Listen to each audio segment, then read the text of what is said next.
Welcome to today's episode of the Social Connection podcast. Today, I've got Akash Vaghela from RNT Fitness discussing his journey. We're going to be talking about fitness and business. Akash, thank you for coming along to our podcast and returning the favor for when I came, I think about a year ago on RNT Fitness Radio. Thank you for having me. No problem. So we've started this new thing on our podcast, and it just kind of makes it a bit more informal and people get to know you. So I'm going to give you 5 quick fire questions. So it's going to be quick and honest.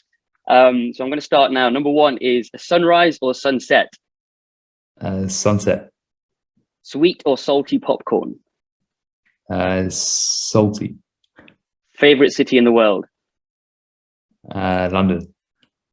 Least favorite subject at school? Religious studies.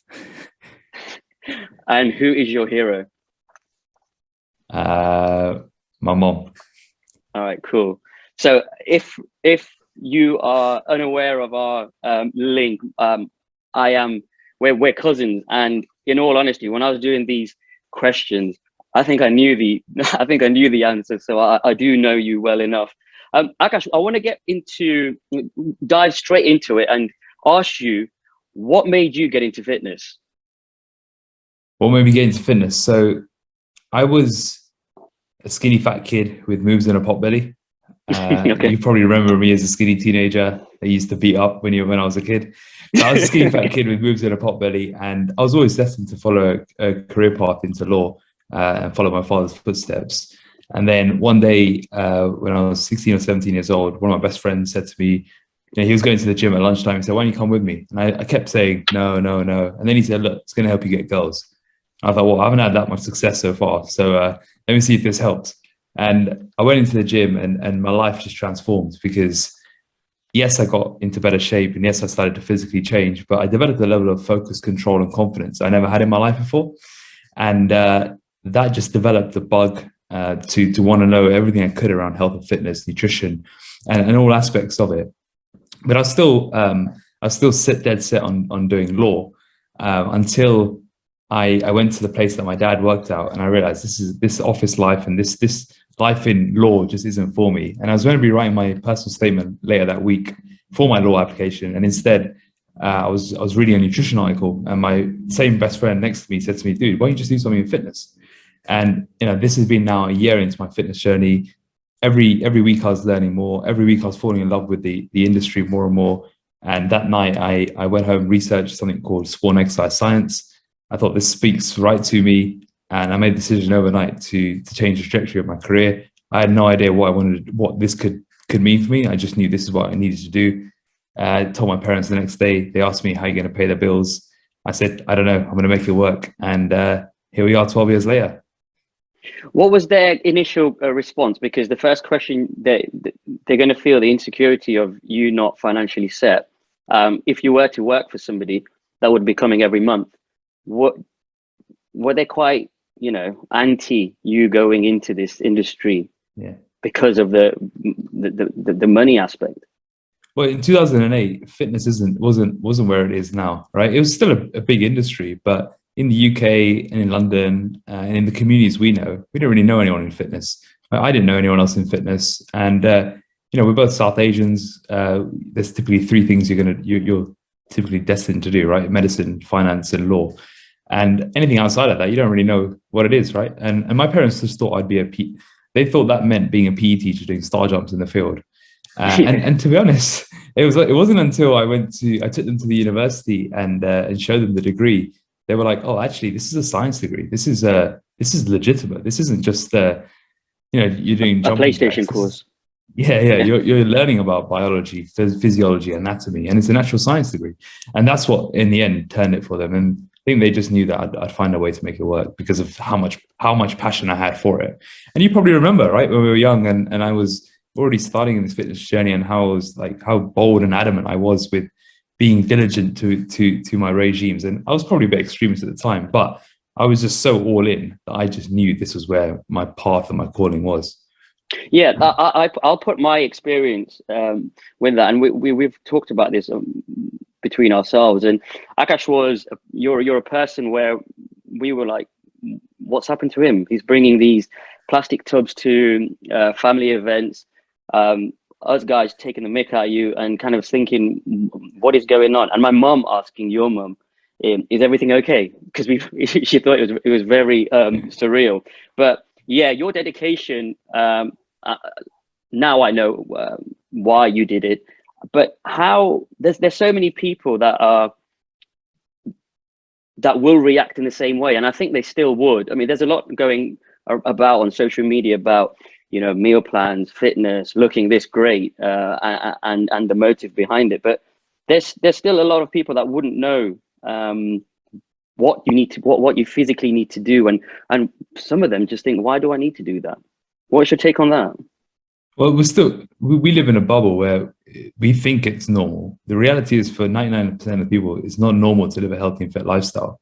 There's a reason why people think it's weird to order a salad at a restaurant or to prep your meals, but it's perfectly normal to have a burger and chips and a couple of beers. That's considered normal, right? And you know, we're decades away, probably, well, hopefully not decades away, but years away from that being normalized.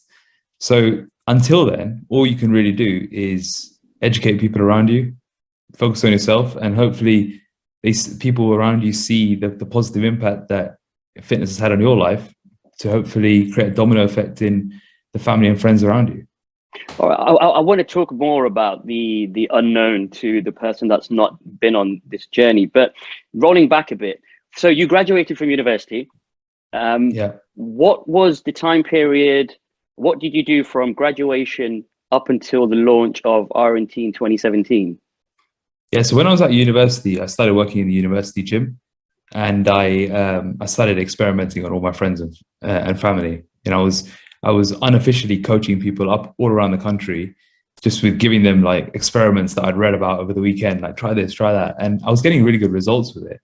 And then when I left the university, I started working in a private gym in the city of London. So I was personal training in the city. So working with a lot of executives, bankers, you know, we were charging premium amounts, and it was in the city of London, and it was amazing. Like it was exactly what I wanted to be doing. But then and this was 2013, and then around 2016, I started more of my colleagues around me started having children. And if you know anything about the personal training industry, it's very unsociable hours that your diary isn't controlled by you, and you're effectively a slave to your clients to schedule. And the hours are either 6 till 9 in the morning, lunchtime, and then 6 till 9 in the evening, right? It's very weird hours. And if you have any plans to start a family, you're never going to see your children until the weekend. And that too, you're working on Saturdays. So I started seeing my colleagues having children, and they were coming in every day bleary-eyed. They're missing bath times. They're missing all the important times. And I always thought to myself, I wanted to be an active father when I grow older. And for me, flexibility and autonomy was an important part. And I started to think ahead. I thought, okay, so I want to be in this field. I love what I do, but what I'm doing right now isn't serving me. I'd always had an entrepreneurial itch as well. And I tried a few different things, but it never really interested me in the field it was. And I thought, I've been helping people online. There's something in here in the online space.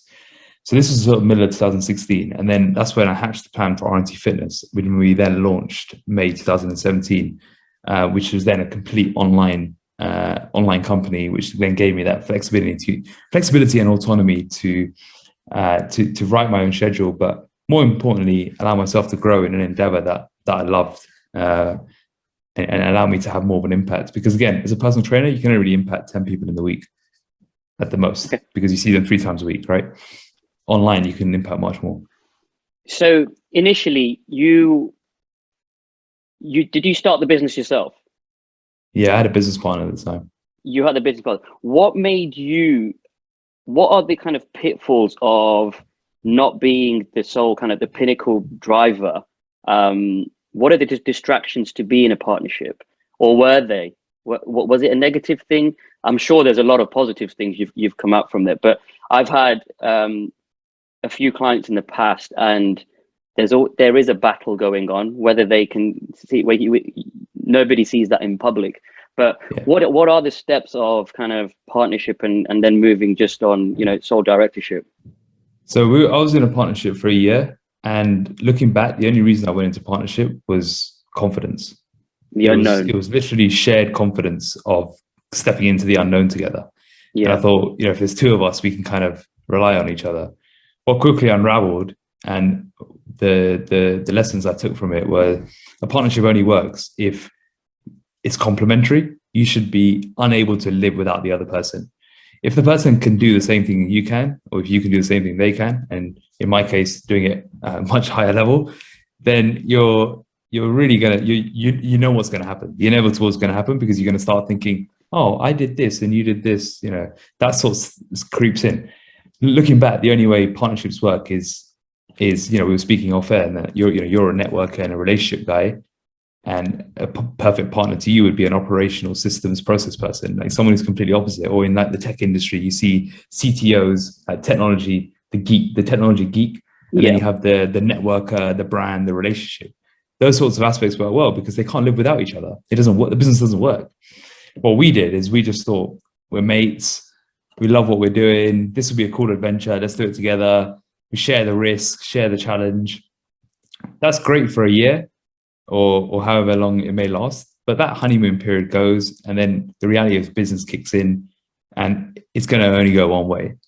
That's one thing I learned. And the second thing I learned is values have to align. You have to be very, very clear on having alignment in your values. So your skill set should be complementary, but your values need to be very, very complementary, very aligned to the vision as well. And the vision has to be aligned. What we ended up having was different visions for the company, different values for how we live our lives, different lifestyle ambitions. And because of that, it just drove a wedge that caused it to fail. And having spoken to many entrepreneurs since, especially around the time, I realized just how many entrepreneurs have been through something similar.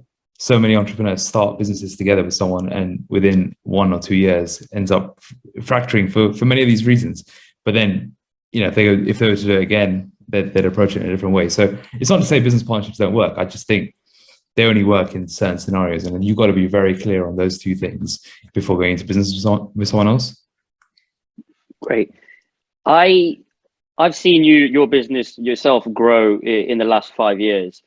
What tips can you give our listeners on, because there's a lot of business owners that are happy where they are, but they really want to take it to another level, and it's all about scaling your business, and we hear a lot about scaling your business nowadays. What are your kind of main elements, the fundamentals that have helped you grow RNT to a very good business? I think the relentless focus on results has been a big part of our growth. I've never compromised on results, and everything we do is always filtered through, like, is this going to help our members get better results? What can we do to get better results? And in an industry like mine, and ultimately in any industry, results speak for themselves. And we've been able to grow the business through creating amazing transformations in people, and using that to inspire others to do the same. And I think if you're in a service-based business and you're not getting results for your members or your clients, that's the first place you should go, because no amount of advertising, no amount of content is going to work without having the results to back it up. I think that's been a big part of it. And then the second thing is, which really has allowed me to grow in more recent years, is really tuning into where I can bring the most value, and really being okay with delegation and being okay with bringing on team.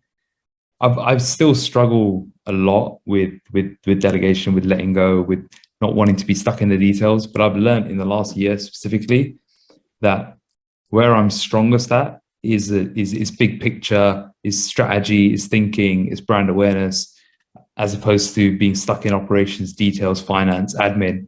And I'm being more and more conscious about plugging my weaknesses and to staying in my zone of strength. And I'd say that has probably allowed me to grow in the best way, both from a personal perspective, but also professionally, because it takes a lot of personal growth to be able to actually let go, delegate, and ultimately allow yourself to elevate, to then create a bigger impact and see the bigger picture and the wood for the trees. Because you can get stuck in the day-to-day of business, and you could be endlessly doing tasks and endlessly doing things and think, oh, I can do it quicker, I can do it better, let me just do it. And next thing you know, 6 months are gone, and you're just in the same hamster wheel. And you've got to take that time away to really work on the business. And probably adds to the third thing that I think really has helped me is being extremely disciplined with having time in my day every day to work on the business. I don't go into email or Slack or anything before 10, 11, 12, often 12 in the day. I have more days in the week now where I don't even go in the business. And these sorts of things have allowed me to sort of work on the things that will allow the business to grow in the long term. So it's just taking a long-term mindset as opposed to just putting out fires all day long. Because I could sit all day and just crank through a to-do list, more fires, more emails, and it feels productive, but you get nowhere. And what was the hardest thing you had to, you recently let go when it comes to delegation? I've recently hired a business manager who came on board in January, and she is now effectively running the operations of the business, the day-to-day running of the business. And one of her KPIs is for me to be out of the business 1 week a month, and for everything to keep progressing. Now, whether I take that week or not, it doesn't matter. It's more just I should be able to shut off my laptop for a week and everything's running like clockwork. And that in itself is a massive mindset shift, because that takes me out of a lot of things. And I have to then think, all right, what else do I need to get off my plate so I can focus on the big picture? And people who can do it probably better than me can run with it. And that's been an interesting challenge. And it's been a game changing, really. Like, honestly, it's just. What was your trigger point to kind of say, right, I need to hire someone for this role? I think it was, so I ran a big campaign in Q4, and at the start of it, I got really excited about creating the campaign. I got, this is the vision, this is the campaign. Then it was like, how am I going to manage this? Yeah.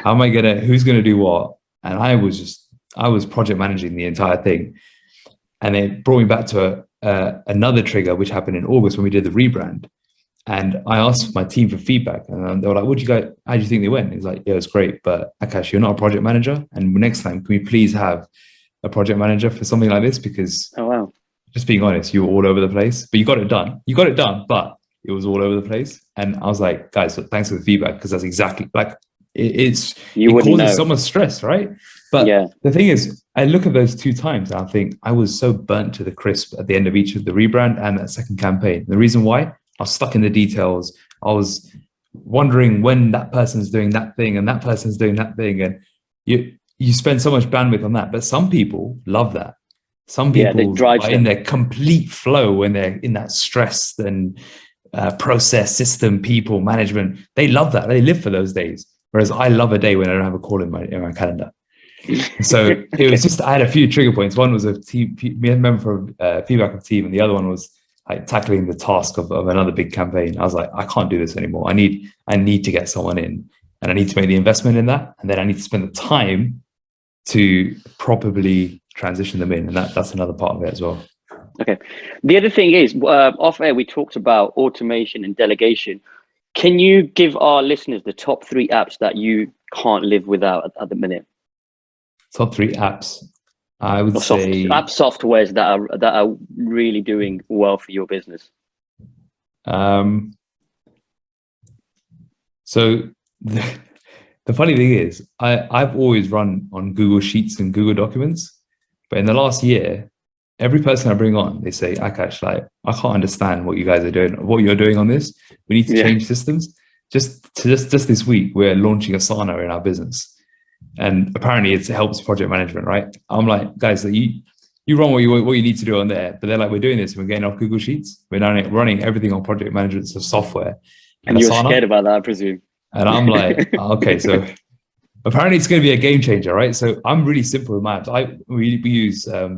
We use Slack again, which is another thing where someone said to me, look, we need to get off email. They're like, you're emailing me, WhatsApping me, your Instagram DMing me. We need to move it all to Slack. I was like, great. And now I love Slack. I think Slack is a cool way to just keep all internal communications in one place. I've heard Asana is apparently going to be the next game changer for project management. I can't comment on it yet, so we'll see. In terms of other apps, I wouldn't say I really use anything outside of, say, Zoom, Slack, and G Suite, really. Cool. Now, your business, I personally feel, has made an impact via social media. What are you doing today that you think you need to focus when it comes to social media? Because sometimes we have a chat, we WhatsApp each other about our strategies and how we're running our businesses. What are you kind of thinking in the next 3 months that you're going to be focusing your time on? Really good question, because I'm thinking a lot about social media right now, and I'm thinking about the biggest thing I'm focusing on is differentiating my personal brand and my company brand. So up till now, Akash is RNT and RNT is Akash, right? And I'm really focusing on how do I now differentiate the two. And I want the company brand to focus on effectively RNT, the amazing work we do, the transformations. But I really think I've neglected the opportunity to grow my personal brand and differentiate the two. And there's starting, like I'm looking at it more and more, and I see there's a noticeable shift. But now I'm thinking, where do I want to take this personal brand? I know where the company brand is, and I know how to grow that, or at least create content around it. But where does a personal brand? What is the personal brand opportunity here? And that's what I'm thinking most about in the next 3 months, because I'm really trying to tune into my own level of self-awareness of like, what's unique about me that can be presented on social media? Because I had a conversation with someone the other day, and they said, if you just come to me as a fitness guy, there's a million fitness guys out there. And I won't even bother, because you creating how to do bicep curl videos isn't going to differentiate you, right? Yeah.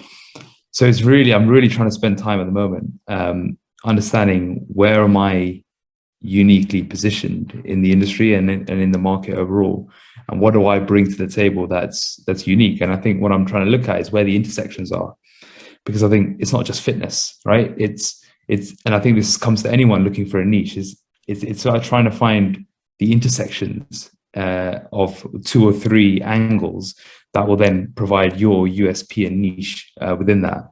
So I'm just having conversations with people. It's often one of those things where you can't see it for yourself. You can't see the wood for the trees of like, what makes you unique, right? So asking questions like getting feedback from others.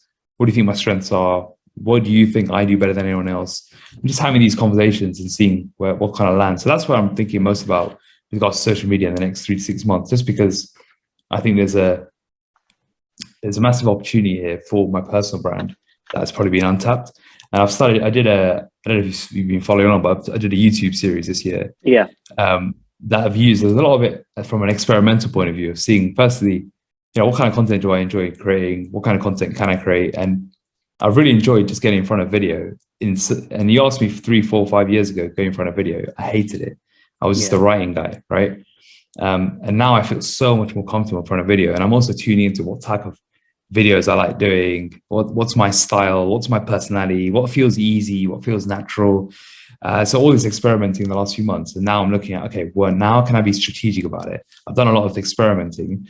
Now it's like, okay, what's the strategy behind this? And then is there room to grow it to ultimately then feed into RNT? Brilliant. I mean, there's more to do with what you could actually bring to businesses, because you've done well in your business. So if you're comparing another kind of fitness guru and you're trying to give, consultations or speaking events, I feel when I'm differentiating it, I do the same. It's Metric Connect, Atish, and vice versa. Yeah. So when I'm speaking about different things, and a lot of people are aware I'm in the property scene as well. You do need to think of the plan of where things are going, because like you said, if your business is running, then the creativity things start happening. I'm guessing you've got a bit more time now, so that you can see on the horizon of, okay, I can make Akash Vaghela as a business to kind of maybe or maybe just help others. So what I wanted to kind of see is how is RNT kind of shifting its content. So we talk about video content, Reels, TikTok, LinkedIn. What are the 2 kind of social media profile platforms that you use and gain most of your exposure from? We mainly use Instagram. I'd say that's our main source. We post on Facebook as well. And what we do is we create for Instagram and then we just post everywhere else. I think again, it's one of those things like social media. I don't really feel like it's a strength of mine. I've just brought on someone to focus on this entirely in the business. So he's going to be he's a social media marketer. And one of the briefs I've given him is, I think we need to explore new channels. And you keep telling me for the last 6 months, try that on LinkedIn or try this on TikTok. And there's so much opportunity here. And every time you tell me, I'm like, yeah, it's great. I just don't have capacity right now in my mind. I'm like, which I want to do all is these everybody. things. Yeah.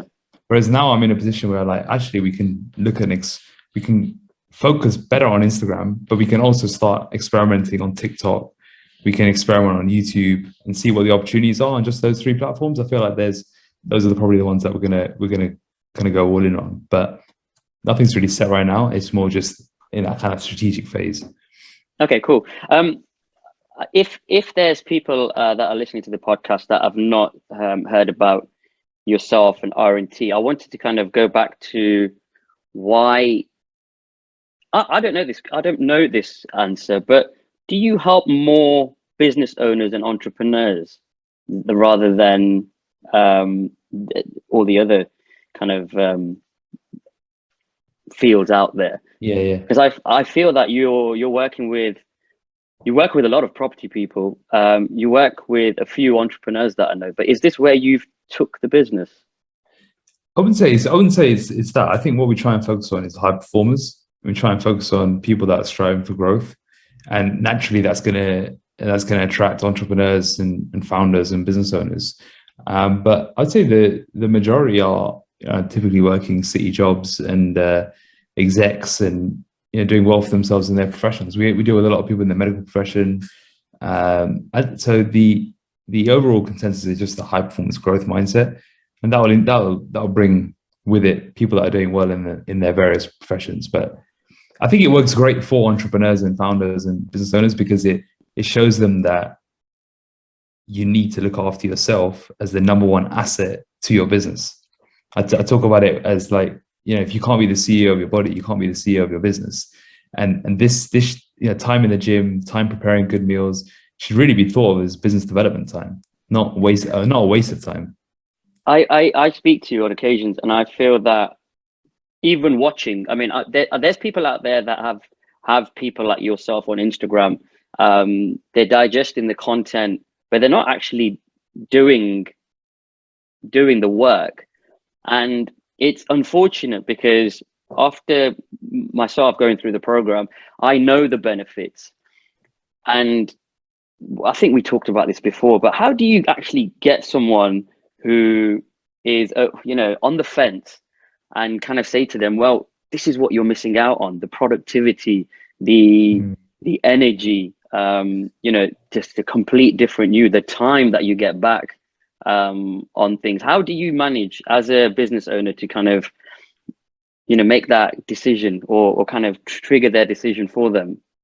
The crazy thing is, until someone has their own trigger point, nothing matters. Like, I can show you all the amazing benefits that you're going to get, and even then people sign up and still don't do anything. We have people who will sign up and do nothing, and it baffles me. And until someone wants to do this themselves, no amount of hand holding or screaming or pushing or showing or whatever is going to work.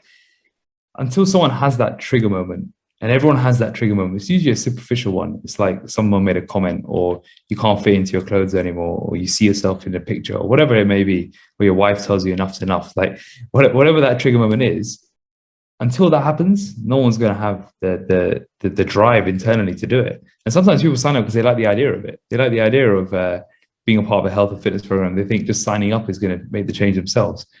But you've just got to do it yourself. And I talk about, you can have a coach. The coach is not going to do the work for you. We're not going to sit there and put the broccoli in your mouth and take away the pizza. Only you can do this. It's not a done for you solution like Botox or whatever those sorts of things are. It's a done with you, right? You got to do it with you. We'll give you the guidance, we'll give you the blueprints, we'll give you all the resources, but you've got to go out and train and do the steps and eat the right foods and change your mindset, because it does fall down to you in the end. Now, you deal with these type of people, fast-paced lifestyles, high net worth individuals. What's your top take on food on the go then? Say not everybody meal plans, and they've not took this. So what would be the case? Because I feel that when I was I'm not organized with my meals, making reactive decisions to food. That's when things kind of, people don't understand this, but going on a drive-through McDonald's, having a quick fix, settles you for 10 minutes, but the issues that come within the next 24 hours of, lethargic, not energized. How would you give what's your advice on people to kind of quick food on the go? Because I feel that's still an issue. Yeah, absolutely. I mean, I personally only had one small meal today so far, and it's nearly 4 p.m. But that's a standard day for me. I don't eat in the morning. I don't really have my first meal till 12. That just works for me because I've just got so many things going on. And then my meals in the day are all you can cook within 2 minutes. So, for example, it'll be protein powder and oats. And if I'm out, I just pack it with me. I'll just pack protein powder or oats with me. Or if I'm going and I know I'm gonna have nothing, I'll try and scope a Marks and Spencer's and just get some protein and some veggies or whatever. Because I think nowadays the access to healthy food is so easy.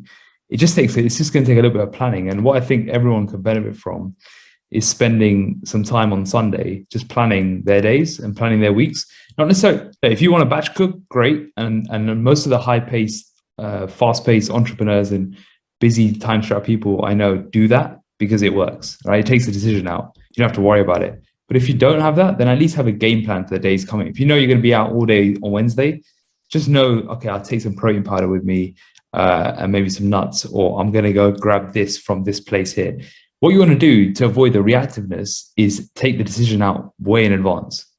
Because where people make the mistake is in the moment. And it's typically towards the end of the day where your willpower is gone. You've made so many decisions in the day.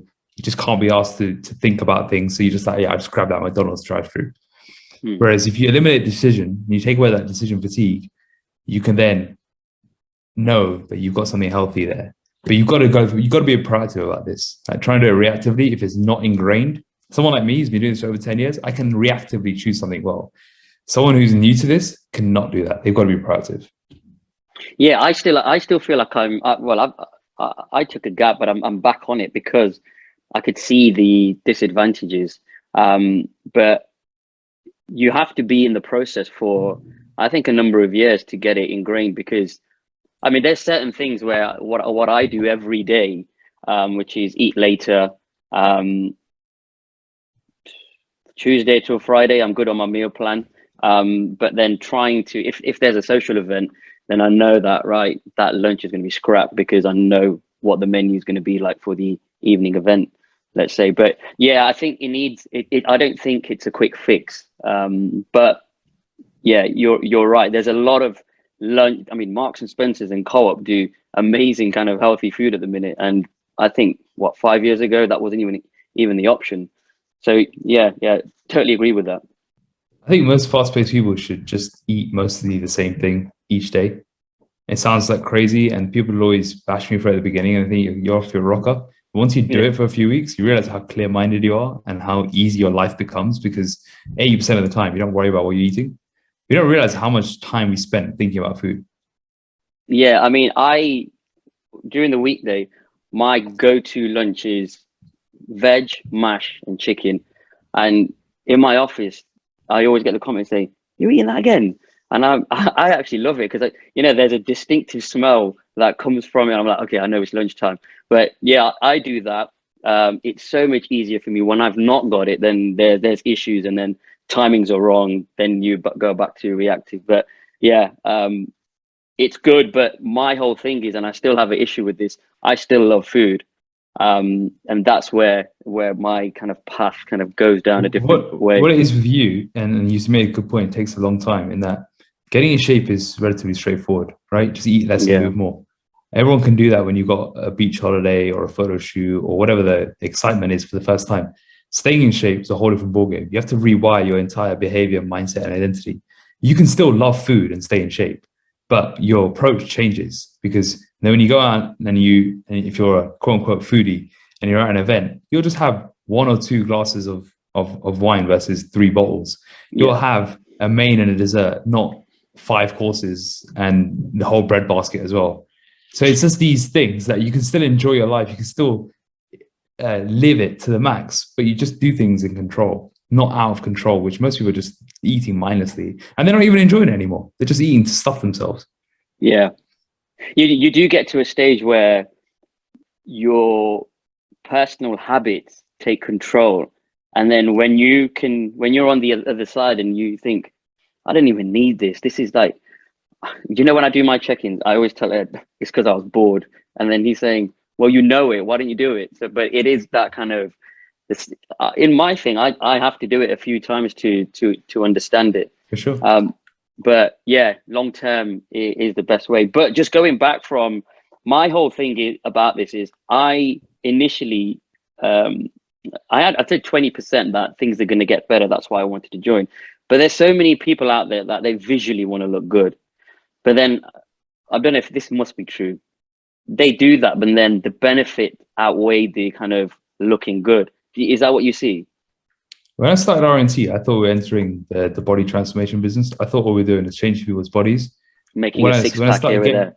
Yeah, when I started getting all the feedback 6 to 8 months in, because previously as a personal trainer, I didn't really get the feedback because it wasn't I was working for someone else. But when I started getting all the feedback, all I was hearing was mentally, emotionally, my relationships changed, my career's going through the roof. I was like, hold on a second, this is the reason why we're doing this. This is why the physical is the vehicle for everything else in your life, because you take care and you master your physical body, you can develop that focus, control, and confidence for all areas of your life. Brilliant. Now you've helped nearly 3,000 people all over the world. What's your kind of pinnacle moments? You must have some stories out there that you think, you know what, this is mind blowing. Can you share any kind of stories on that? I think my favorite transformation story is still probably my parents. I think that's definitely the coolest one I've ever been a part of, and obviously it's the most closest to home. But I spent 10 years trying to help my parents get into better shape. Right from when I got into this in 2008, I was pushing them to do more, and take charge of their health and fitness. And when they had their trigger moment, which was actually inspired by my sister, of all people, not me, when they had their trigger moment to finally take charge, it was just it's been so amazing to see their whole lifestyle shift and their whole mindset shift. And now when I speak to, especially my dad, I speak to him and I ask him, what would you have done if you did this 30 years ago? And he said, it's the one question I keep asking myself. It's like, if I did this 30 years ago, let alone 10 years ago, how different would my life, my career, everything would have been? But he always says, it's better late than never. But that when he first said that to me, that really rung home of like, this is why I do what I do, because it's transformed the people closest to me. So that's been the most sort of closest to heart story that I've had. Okay, this has been great because we've been talking about business, how you've grown, how fitness and health can be, well, is a major element of success, I feel. Just closing our episode off, I asked this to all of my guests. Where do you see yourself in 5 years personally, and where do you see RNT in 5 years' time? Yeah, great question. Personally, if we're talking from a business perspective, then I think I'm operating completely in where I love to be at in terms of. So I'm not doing. No, where do you feel personally? Because not to do with business. Okay. I want to talk about RNT. Okay. Yeah. Where do you see yourself? Personally, I still see myself in London. I probably have a family by then, potentially. So yeah, I got married a year ago. So the next 5 years, I'd love to start a family. So that's probably where I see myself personally in that note. And part of that is also making sure that I am following through with what I said when I first set up RNT and being an active father, and making sure that I set my business up in a way that allows me to do that. And that is a big driver at the moment of like, how do I create the business so I'm in control of it versus it being in control of me. And of course, business is never going to be easy, but you can always we have the beauty of setting it up the way we want it to be set up, right? So that's a big part of it. And I'm working on it now, not when it happens, because my wife said to me, when I said to her, look, when the kids come, I'm going to stop work at 4 o'clock. I'm going to be with them after that. And she said, why do you think you're going to be able to do it when the kids come? What about now? She's like, I need to have the confidence you can do it now versus before the kids come. And I was like, all right, that gave me a kick up the arse. And I was like, actually, it's so true, because that's not going to give anyone else confidence if I can't do it when there's no kids around. Yeah, So it's just the same elements of being proactive, isn't it? Exactly. So that's probably the biggest change in the next 5 years. And then from an RNT perspective, I still see that being my main focus in business. We've got huge plans for scaling, just because now we've finally built a model and we are now building technology to enable that scale. So my biggest focus really is like, how do we get this technology to a place that's so shit hot, but keeps all the elements of what I believe RNT to be, which is transformation, results, accountability. And then what's the model to allow that to scale into new markets? I think there's huge opportunities in the US, in Canada, in the Middle East that we've yet to untap. Still massive opportunities in the UK. And really, it's just, how do I put myself in that big picture thinking so I can keep spreading the RNT word and getting out there? Because I believe we've got the best transformation company in the world. I believe we've got the best product in the world. What we do changes lives, and what we do needs to get out there. You know, we only impacted 3,000 people. That's not many people, and it deserves to get out there. This message is so powerful in that it's not just the physical transformation, it's the mental, emotional, it's a holistic shift. So it's a sense of calling and a sense of duty for me to scale this and to grow it into the best possible company. And only in the last 6 to 12 months have I finally can I really see where this is going, because I need to focus on bringing the right team, the right systems, and then ultimately just putting a rocket on this, because it's got huge potential to make a serious dent in the world and the industry as well. Brilliant. Thank you very much, Akash, for coming on as a guest. I'm sure our listeners have learned and took some golden nuggets from you. Could you let them know on how they can connect with you on your socials? Yeah, for sure. I'm on @Akash Vaghela on all platforms. Go and check out my website. Go to rntfitness.com, and you can also check out the book "Transform Your Body, Transform Your Life" on Amazon or any bookstores. So yeah, that's the best place to get in contact. Brilliant. Thank you very much. And if you are listening and you appreciate this podcast, please do give us a review on Apple Podcast, and do share it on your Instagram stories. I'm Atish Palmer on Instagram, and our company is @Metric Connect. Please do tag Akash and RNT in. Thank you very much, and I hope you enjoy this podcast. Thanks for having me.